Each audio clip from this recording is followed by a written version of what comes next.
It doesn't matter how good a teacher you are. It doesn't matter if you have a great product or service.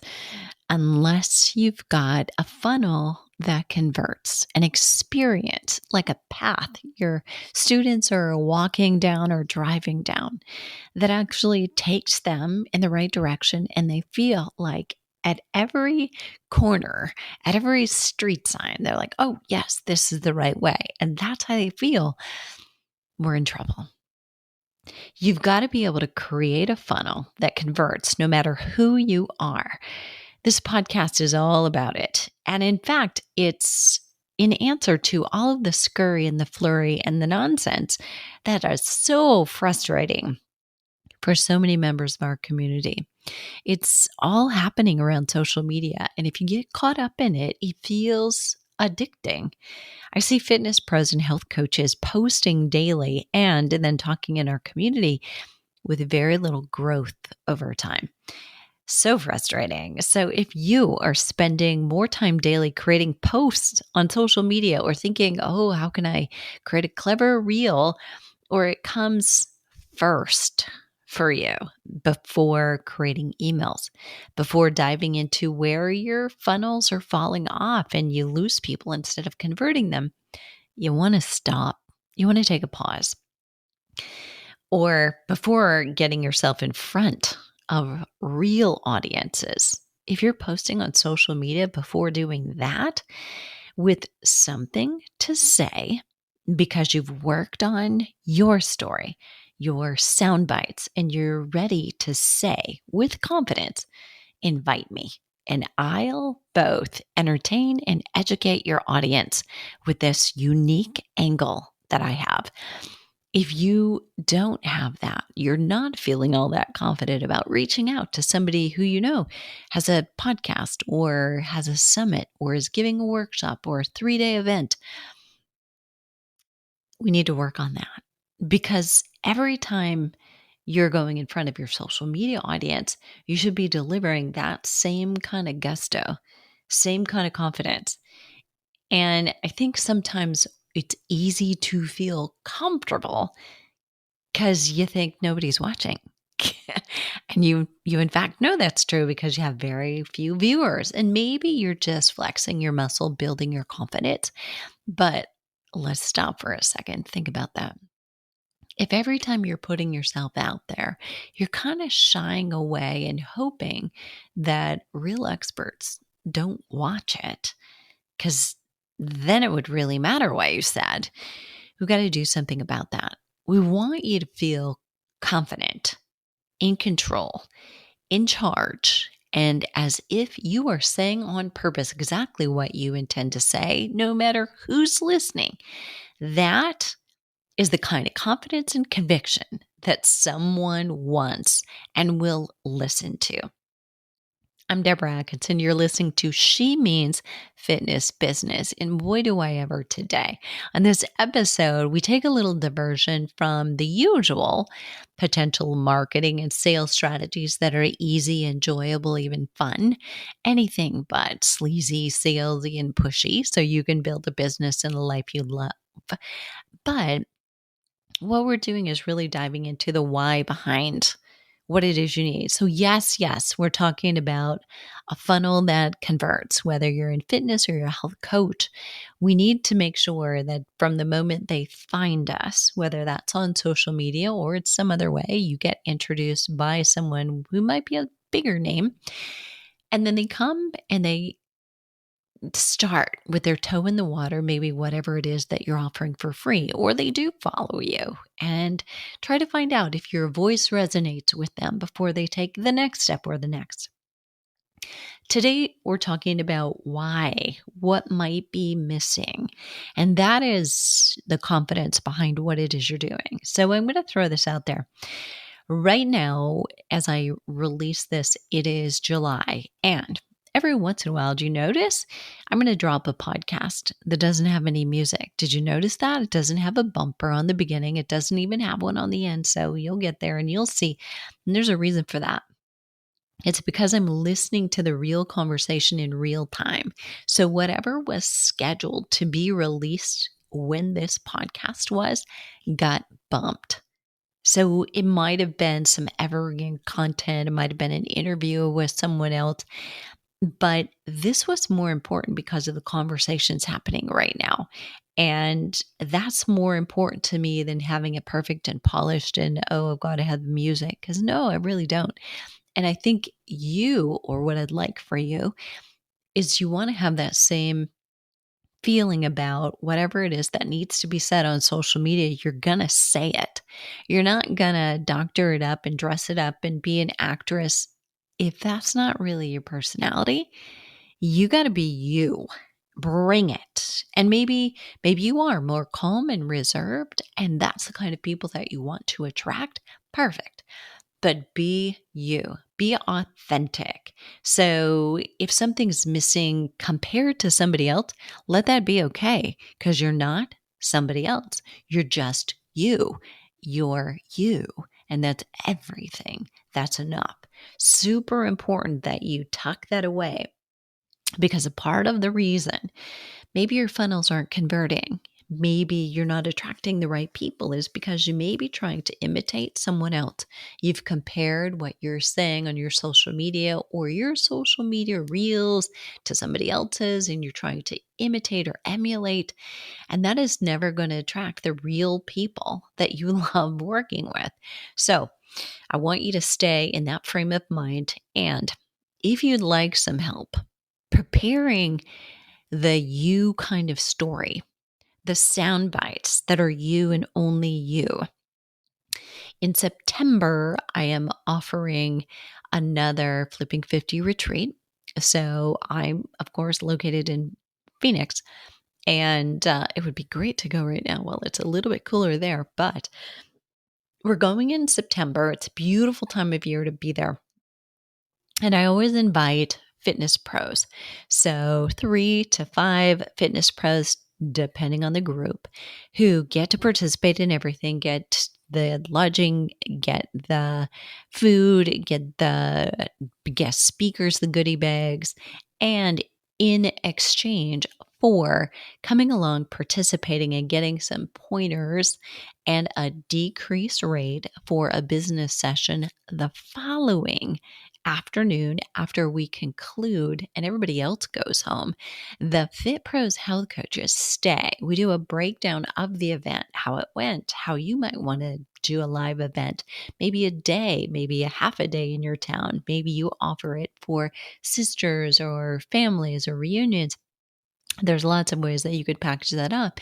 But I talk a little bit about, where the cost and the expense and the profit margin and what the benefit is and how I planned it and how all the pieces planned actually are a part of it, not accident. So we also go into where you at, what's your message, what's your mission, and why you. So that when we're sitting there among 5 or 6 of us, fitness and health coaches, doing hot seats where we get ideas for your greatest challenge right now. Maybe it's positioning or pricing. Maybe it's what is your funnel? What do they buy first? What's next? What's their next experience? We break all that down. So you may not have all the answers. It's not all done when you walk away, but you know what to do. You know what path you are on, and you'll commit to doing certain things. So if you want a little help with that, you want to be first to apply, and you're going to want to go over to flipping50.com. Keep your eye on the store because we're going to open it up soon.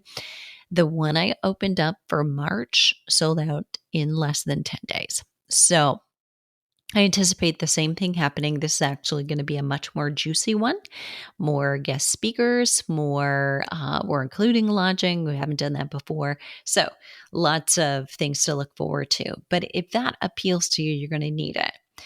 But I want to come back to the premise here. You may be great at what you do. Maybe a great coach, maybe a great personal trainer, but it doesn't matter if you're a great teacher. It doesn't matter if you have a great product or service.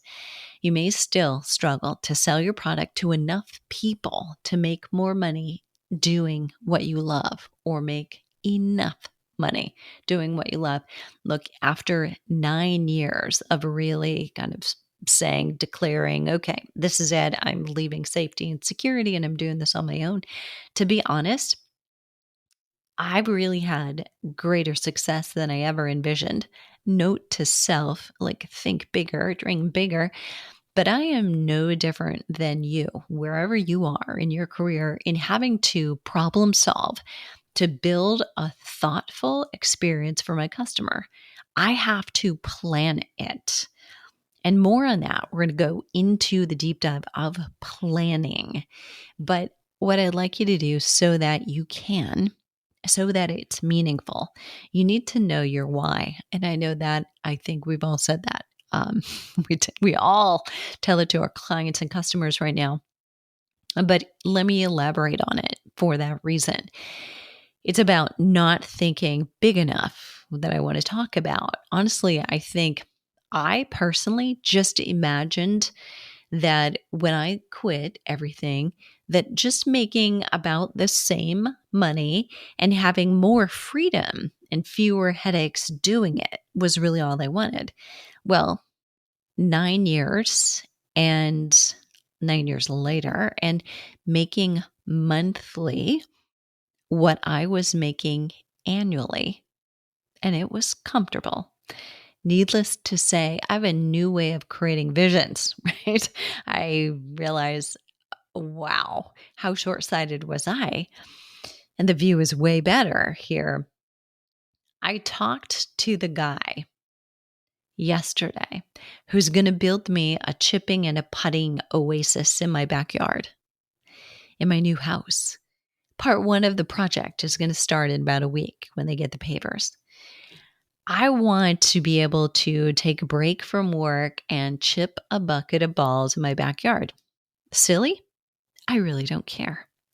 And you can too. Do something silly. It may not be that, because what you're building, and for no other reason, just because you want to. And look, I've been married and I've been a working mom in the capacity that I worked because I liked it and because contributing in that meaningful way made my life richer, made me a better mom and a wife. But revenue wasn't building anything. I mean, I wasn't accumulating wealth. I was just spending money that, I didn't have to ask or check first about buying clothes because I was earning my own money, right? But that's all it was. And that's a really comfortable spot. And you may like that. But if you want something more, you've got to be willing to say, this is my goal. This is my revenue number. How am I going to get there? And then you engineer it. So I think, teaching fitness part-time, frankly, it's more expensive than it is revenue generating. I mean, am I right? If you're a fitness pro, you know what I mean. Shoes, tights, conferences, certifications, if you don't do anything with them, right, to leverage them as revenue generating things, they're not really supported by a few classes a week. Our part-time fitness instructors or trainers need some love. I will say that. You are doing a lot for us. We could not survive. Businesses could not survive without part-time instructors and trainers. And if you love that and being in that capacity, amen. That's it. Nobody needs to be telling you otherwise. But for those of you who are here because you just feel that little bit of, I want more, like I want to do more.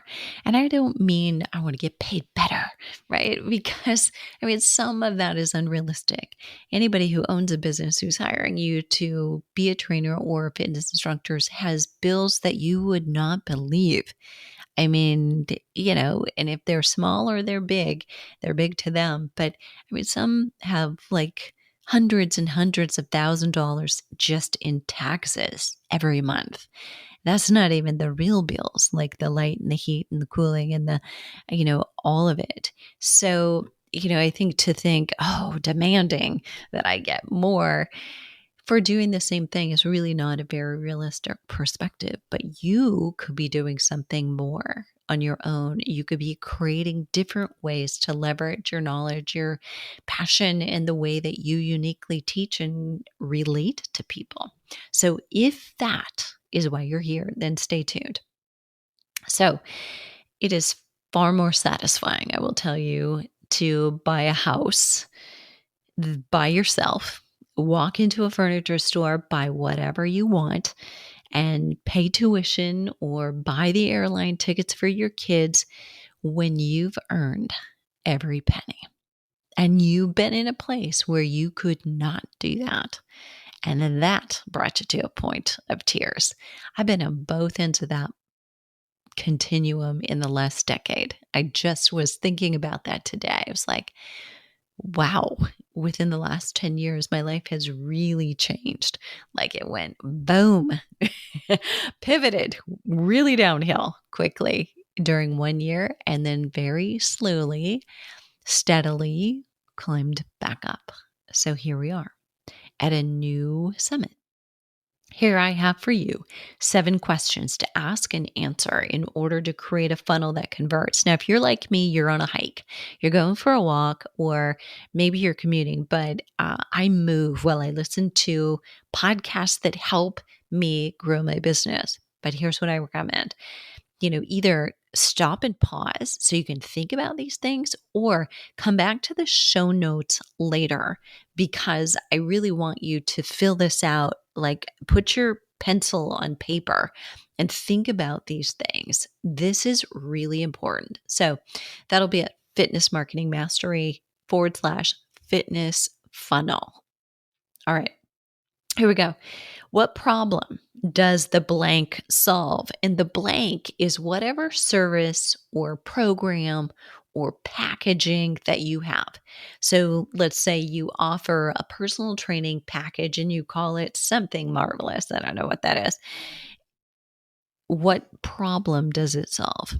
So if you've got a target market, you have to get very specific with it. So, we can't be saying things like, well, it helps them with weight loss or it helps them with getting more fit, helps them avoid injury. You're going to have to get more specific than that because every trainer on the planet could say the same thing. So you've got to really know your customer. Think about what package, what program, what are you thinking about? Think about one right now. What problem does it solve? And there may be bullets. Ideally, there always are. That allows you a little wiggle room, right? Because you may have this one avatar, this one ideal customer, but probably there's a secondary customer. Like I've got, this customer who is like, if I create it, she'll buy it. Pretty much, right? So I make it, she's bought that. I made the next thing, she bought that too. I made the next thing, she didn't even need that one. She bought that one, right? You know those people. And yet there's, somebody else who's Betty on a budget. She can't buy everything. So she really has to pick and choose. Maybe also watches for when is it going on special or is there some kind of a unique discount or a bonus going on that increases the value for her. So what problem does your program service solve? You've got to say these kinds of things. And if you can't come up with the problem that your program or your package, your sessions, service solve, you got to stay right here. You can't go past go and collect $200 until you get past here because the only reason people buy something is to solve a problem. You may think, oh, but she wants to look just really, really hot for her class reunion. That's the reason she's buying it. Underneath that, I would argue you have lack of confidence, right? Somebody doesn't feel all that confident. They have to look better than somebody else, or they have to look as good as the expectation is that they will look, right? For that class reunion. So what problem do you solve? Confidence. You give somebody confidence in their own skin And maybe that's not just the exercise, because let's all acknowledge the fact that sometimes we're building customers and clients up. We're also being a good friend, but we are talking to them like a friend would and saying, letting them know you are enough. You are everything. You're amazing, just like you are. So some kinds of problems are not related to weight or medication or injury, but they're related to other things. So I want you to see if you can come up with 3 bullets. So in the show notes, it's bullet 1, bullet 2, bullet 3. You're to replace those, right? Once you've got that, what are your best past performing titles or names? So I want you to think about, how are you going to promote it when you're answering this question? So are you going to promote it with a live talk, with a video on social media that you might name on, say, your YouTube channel? Are you going to promote it with a masterclass, a webinar, a Zoom? Have you looked at all of the Zoom programs that you've presented, quote unquote, for free, and which of them performed the best? Look at your titles, because they tell you a lot. Do you have a YouTube channel? And if you do, go and look at what are the top performing videos. So you might realize, okay, everybody wants something on core. Everybody wants something on how to tone their arms, and everybody wants something on how to tone their butt or their knee problems. There may be some common denominators there, but I'm also willing to bet that you're going to see some kind of a pattern in the words that are in the title. Maybe it says weight loss. Maybe it's a number like 3 tips for better butt, knees, arms, core, whatever. But look at all your past performing titles. What are the best ones? And then use them again, but tweak them. So you just have to, add a word, take away a word, change an adjective. But the formula that works for people just by them having told you. They showed up, they opened it, more clicks on this, more attendees because you called it this. I've done webinars. So I call them master classes now. It's a little sexier, and I'm sure that name will change at some point. But when I started in 2013, I think the winter of 2013, I take it back. It was the beginning, actually, of 2013. I was doing them weekly for 2 years. Yes, I picture a gun right now, blow my brains out, please, because that is a lot of content every week. And I charged, so I was making pennies on every one of them. But it was excellent practice. It was excellent practice having to show up, having to create the content, having to entertain. I mean, I could see if people are not paying attention. I don't know if you can do that on Zoom. I imagine so. But on GoToWebinar, which is the platform I've used and will continue to use, there's fewer glitches. I can see if somebody is like looking at another browser, they have another tab open, and I'm like, come back to me, right? Literally, I was like, I can see you. So turn that off right now. I want you to come back to me. And they do. Some of them, not all of them.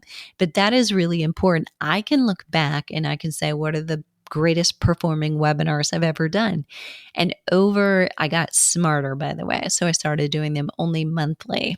And I would do one for you, fitness pros. And now I only do that October through December as we fill our mastermind for the following year. But, over all that many. So, I mean, we're talking 60, 75 different webinars. There is a pattern. Certain words that appear in the title get greater attendance, greater registration, and then greater attendance. So look over yours. Anything that you've ever done, if you're using a CRM, your customer relationship management, your email service, whether it's Constant Contact, Aweber, you're using Entreport, anything, look at that. over history. So historically, not just last week, last month, but what subject lines got the greatest opens. That tells you something. So write all of those down because those are things you want to use again. You don't want to use them all the time because you will wear out your welcome. You can't use a headline that works very, very well is, did you forget something? And that's it. That's all there is. Or, you still interested? Those get open, but only if you use them on rare occasions. So be careful, right? To pick the good ones, but pick really the formula. That's what you're looking for. So it doesn't matter if they're subject lines for emails, they're video titles, they are presentations that you've done, but go back and review all of those. And, if not you, have an intern do this for you. Next up is, what question do people who have this problem that your service or package solves, what question do people who have this problem want answered immediately? Like, what immediate win could you give them? Right? So if people are struggling with weight loss, what is it that they want? Well, yeah, they want weight loss right away, but you can't give them 10 pounds right away. You can't even give them 5, and you may not be able to give them 1. But if you can convince them that sleep is a huge missing gap between them and weight loss, if you can help them get to sleep, and you can probably do that within 3 days, you can get them better sleep, more sleep, better quality sleep, or both. And that's a quick win. And you can tell it to them probably in a simple masterclass, a webinar, maybe even just a quick social media blurb. So that would be one, instance of what do they want right away that you can give them. Because here's the thing, to earn their trust, get their attention, and have them say, okay, I'm so trying this. And this is great. I mean, this is realistic. I can do this, which most of them are going to want to say. Most people are not saying, even though they say, I'm so committed, I will do anything. Most of them, if you say it's going to be really hard, you're going to have to run through brick walls, you're going to have to eat dirt. I mean, they're really not in, right? And of course, we wouldn't have them do that, but you get the idea. All right. If we just tell them you're going to have to fast 20 hours, 3 days a week, right? And you're going to have to, stand on your head and only, eat chicken when you do eat. Right? Nothing crazy. So give them realistic, easy, quick wins. What else? What would people want immediately? So write down 1 or 2 or 3 things. So again, I've got question 1, 2, or 3. What question do people have that they want answered immediately? Like, how do I get a good night's sleep? How do I stop the cravings?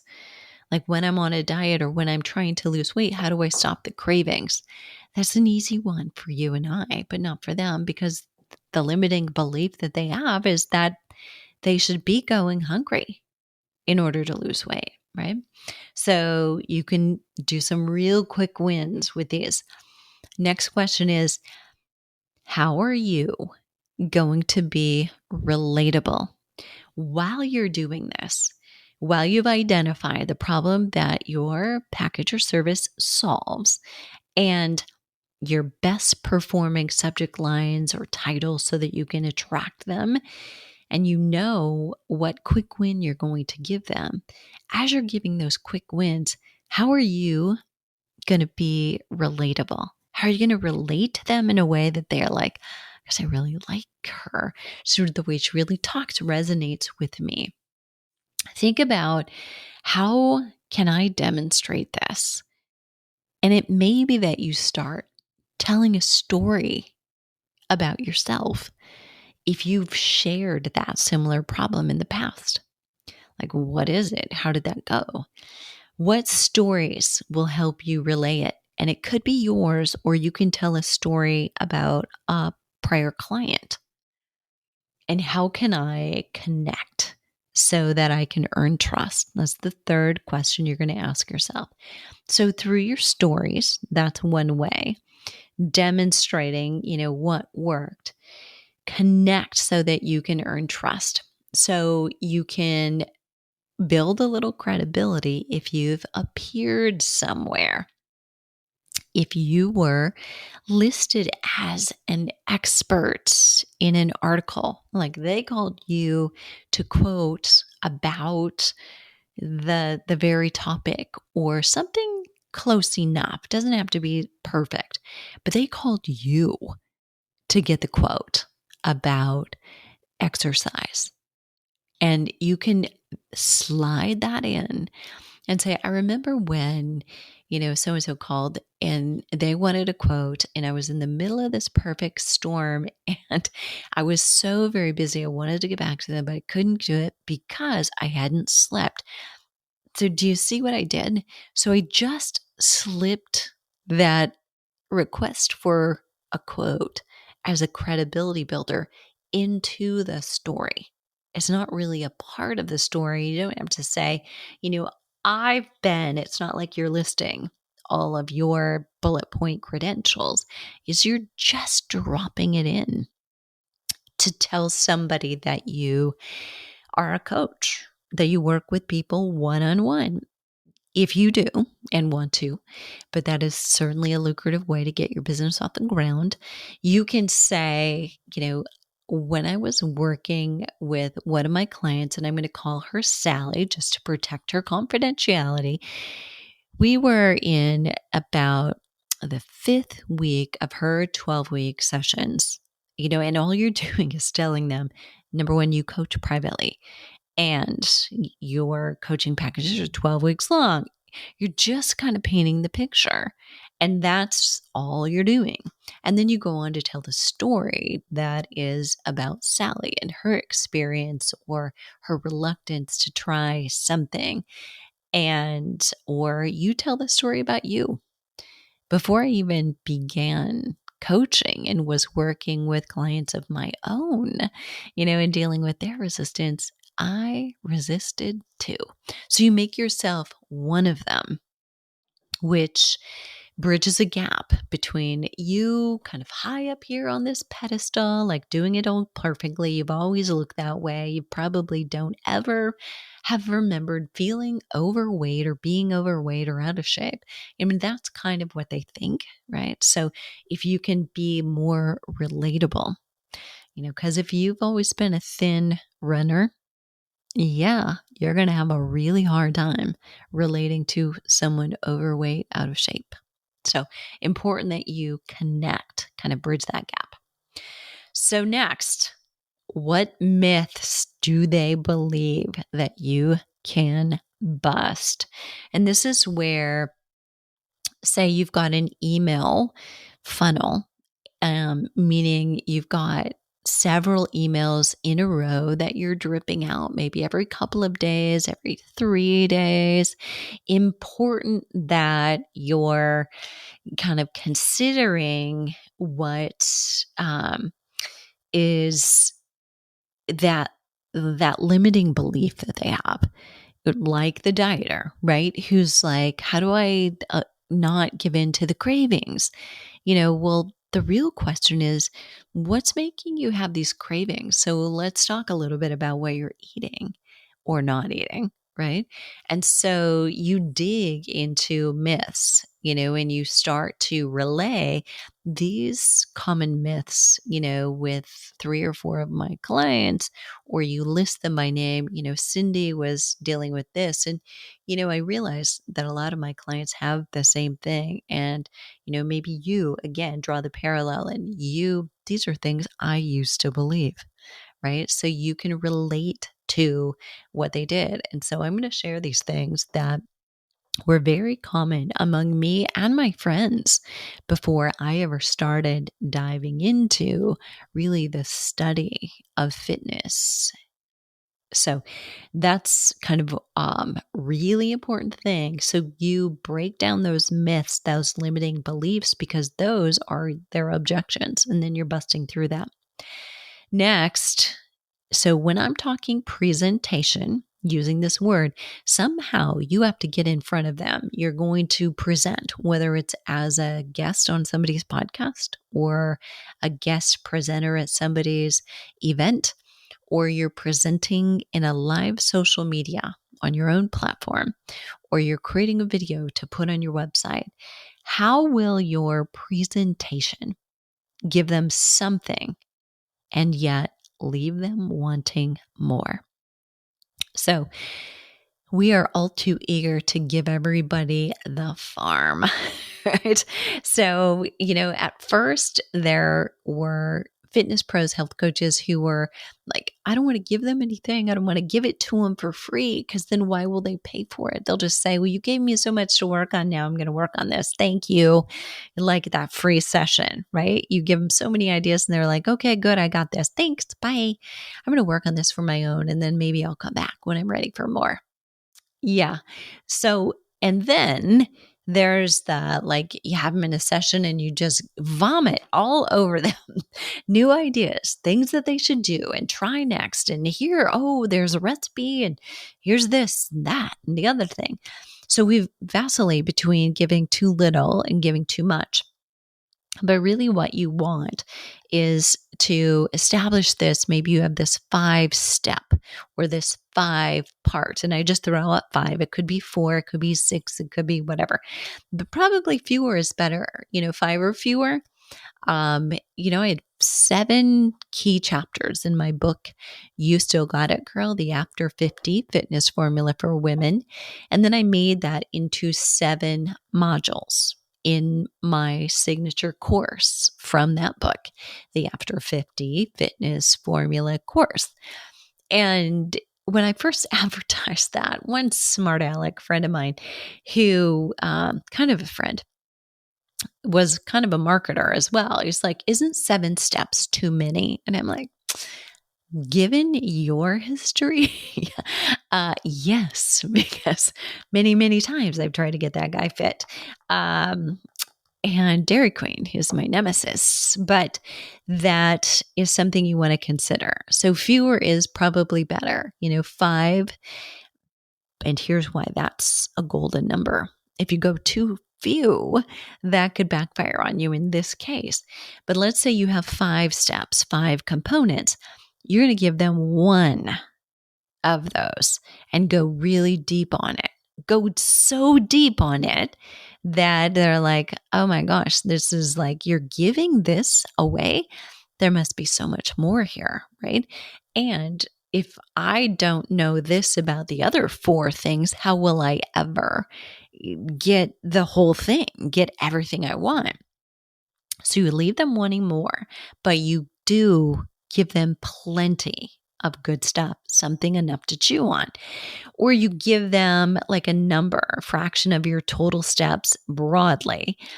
Like you could give them all 3 steps, but just kind of introduce them to 1 and 2 and 3.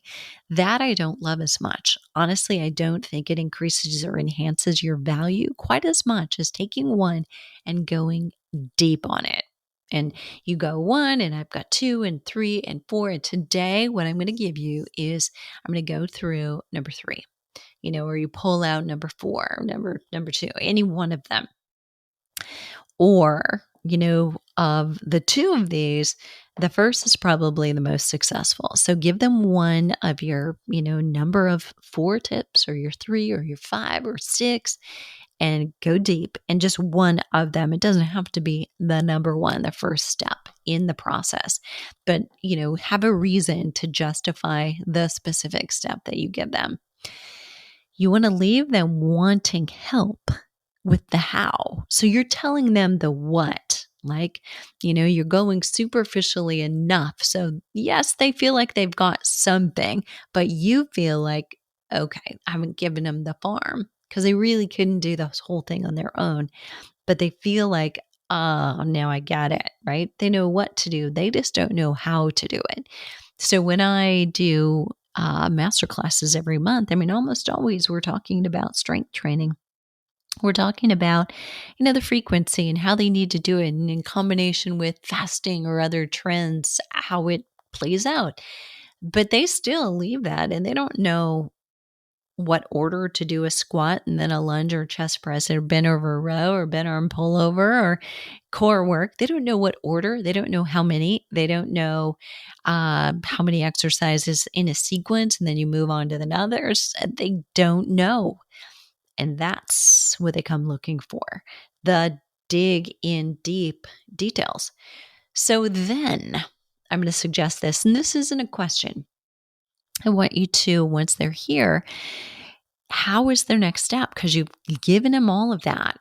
Make it even more juicy. Like, you know, we're going to do something for 10 days. Maybe you're just getting them into a 10-day challenge.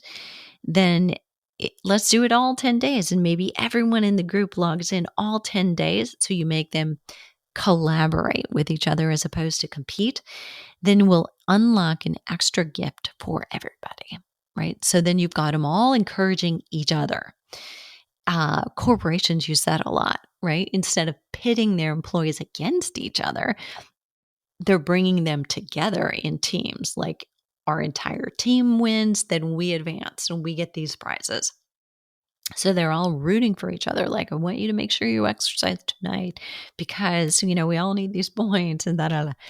Or you can make it juicier and say, look, you enlist a friend with this special code that I'll give you, and you will get a special prize as well as them getting a discount thanks to you. So everybody wins in that way again, all three of you, right? You get another client without having to work very hard because it's a referral and they get a discount, they get a reward. So think about extra ways once you've got them coming in that you make it so very easy for them to take the next step. I'm going to do a quick review. So you want to think about what problem does blank solve? That's your service, your package, your sessions. What does it solve? You got to know that one. Don't move on until you've answered that. Think about what are your past best performing titles or subject lines. Tweak them, use those, because that's going to be the way that you use for marketing. So you have to do some kind of a presentation to the masses, whether it's on social media, through your email list, your video YouTube channel, you're getting in front of podcasts, or you're on a summit invited to talk at an event, but you need a catchy title. What question do people have who have this problem? And what do they want solved immediately? What answer do they want right away? How are you going to be relatable while you're giving them those answers? How are you going to do it? How will you demonstrate? What stories will you tell? How you're going to connect with them? And then what myths, what limiting beliefs do people have about this thing? And how will your presentation give them something and still leave them wanting more? Okay, there you go. There's a lot of homework here, but it is fun homework. So, who among us doesn't love to think about our customers? So, if you really envision what it is they want and they need, and how do they talk, how do they say it in their words, then you have gold, my friend. So, if for any reason this content didn't get your wheels turning, didn't inspire some creativity and inspiration for getting started and connecting deeper with your clients, your customers, you need some marketing support on your team, because somebody there has to love this part, not just the creating workouts, but you've got to love this part of connecting with your customer. This is where it all starts. And if you do this and you create programs last, you're doing this, creating programs they're asking for, not what you think they need. That's the biggest mistake and waste of time that any of us can make. Okay, I'm going to have everything below the show notes. The resource that I'd also love for you to check out is, while I'm releasing this, we are in the half-year open enrollment for the Flipping 50 Menopause Fitness Specialist. So I'm going to link to that. And then that means there is a juicy percentage off right now for those who enroll. And I'd love to see you be a part of it as well. So we've got a new class coming in, and that means more conversation in our Facebook group about enrolling, offering, packaging, pricing, and that is just good for everyone to hear and bounce ideas off. And you grow because you're around other people growing. All right. You'll find the show notes today at fitnessmarketingmastery.com/fitness funnel. What are you waiting for? The world needs us today more than ever.